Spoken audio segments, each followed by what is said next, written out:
Tonight, strangers will carry me through a doorway I have never entered, and I will never again sleep in my father's house. But first, someone has to part my hair with the point of a spear.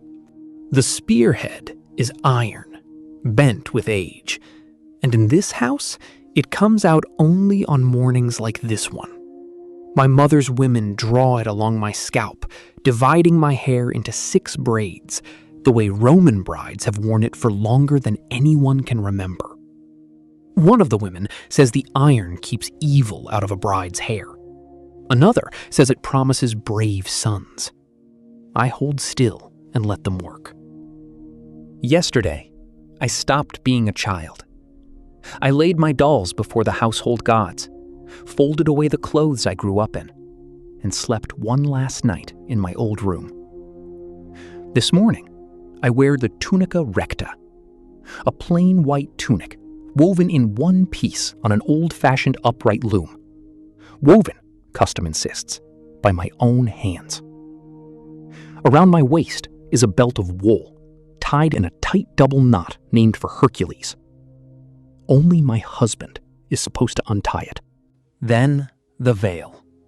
The flammeum, a great cloth the color of flame, yellow shading into orange, thrown over my head so it covers the braids and shadows my face. On top of it goes a crown of flowers and herbs I gathered myself. As far as Rome is concerned, this veil is the wedding. Our own word for a woman marrying means to veil herself. I am 14. Girls of my rank marry youngest of all in Rome. The law allows it at 12, while poorer girls usually wait years longer. The man I am marrying is nearly twice my age, and I have met him a handful of times, always with family in the room. Our fathers arranged it, an alliance between 2 houses sealed with my dowry, the land, silver, and slaves that travel with me into this marriage. The law says a bride must consent. In practice, a daughter consents by not defying her father. I have never defied my father. Hold the story here for one breath. No Roman ever wrote down a complete wedding, hour by hour. What survives is a patchwork, a wedding song by the poet Catullus, asides in the law books, and a Greek priest's little book of riddles asking why Romans do the strange things they do. This day is rebuilt from those fragments, a plausible wedding for a wealthy citizen family in the last years of the Republic or the first years of the emperors. Enslaved people could not legally marry at all, and most Romans could never have afforded a day like this. Where the evidence runs out, you will hear it. The ceremony itself is almost nothing, and that surprises everyone who is not Roman. No priest is required, no temple, no vows in any modern sense. In the atrium of my father's house, a pig is offered, and the signs are read for the gods' approval. The tablets recording my dowry are witnessed, guests pressing their seal rings into the wax. Then a married woman, the pronuba, takes my right hand and places it in his. That hand clasp is the image Romans will carve on their tombs for centuries. 2 right hands, joined until death or divorce. What actually makes us married, the lawyers say, is intent. 2 families treating this as a marriage, and me under his roof. And nothing announces intent like what happens after the feast. We eat through the afternoon, propped on couches, until someone spots the evening star. That is my signal. Everything from here on is theater, and everyone knows their part. I run to my mother and cling to her. The groom's friends pull me out of her arms, gently, firmly, in front of everyone. The old ones say this recalls the first Roman brides, the Sabine women, who were taken by force. Whether the girl under the veil is acting, no one in the crowd can tell. Maybe that is the point. Then the street takes me. This is the Deductio, the leading of the bride, and it is the loudest, most public hour of my life. Torches everywhere, flutes ahead of me. 3 boys walk with me, chosen because both their parents are living. One carries a torch of twisted whitethorn lit at my mother's hearth. Behind me, someone carries a spindle and a distaff, woolworking tools, a promise of the wife I am supposed to become. The whole neighborhood pours out to watch and follow, and they shout a word so old that Romans themselves argued over what it meant: Talassio. They sing verses so obscene I am meant to blush under the veil. Filthy songs at a wedding, the elders say, keep jealous spirits off the bride. My new husband walks ahead, throwing walnuts to the children. The nuts crack on the paving stones. A good sound, everyone agrees. A lucky sound. And then, a door. His door. The posts are hung with garlands, and it stands open, glowing from inside.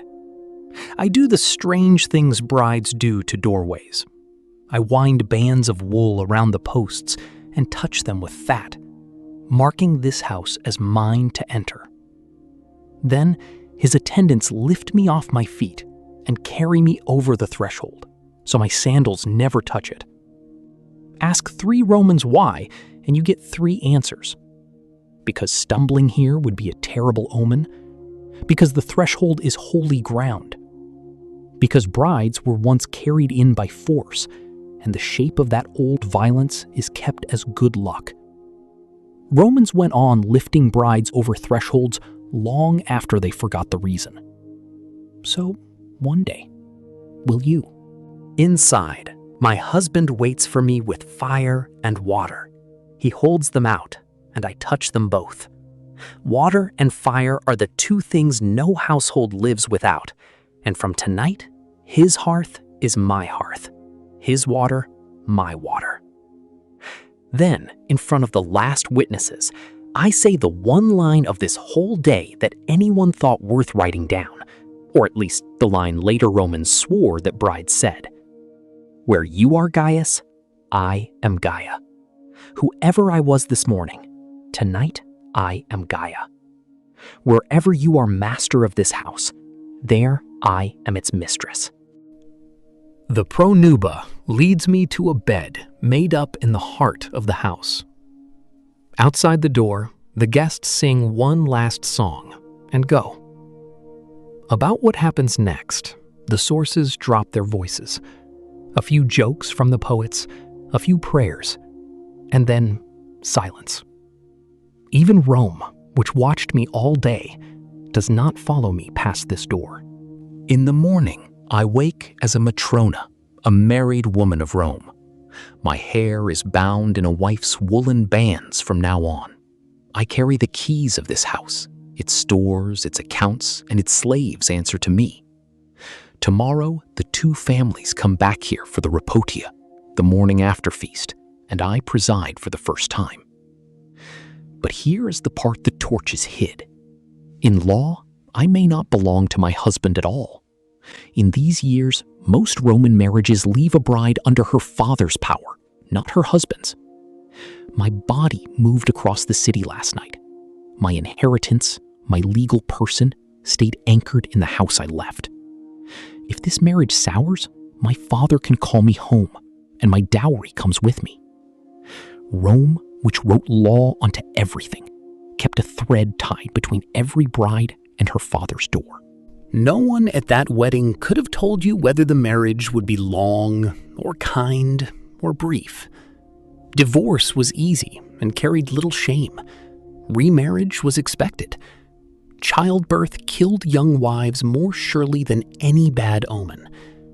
What Rome asked of a girl on this one day was to walk veiled through her own city, from one man's door to another's, in front of everyone, and to make that walk look like joy.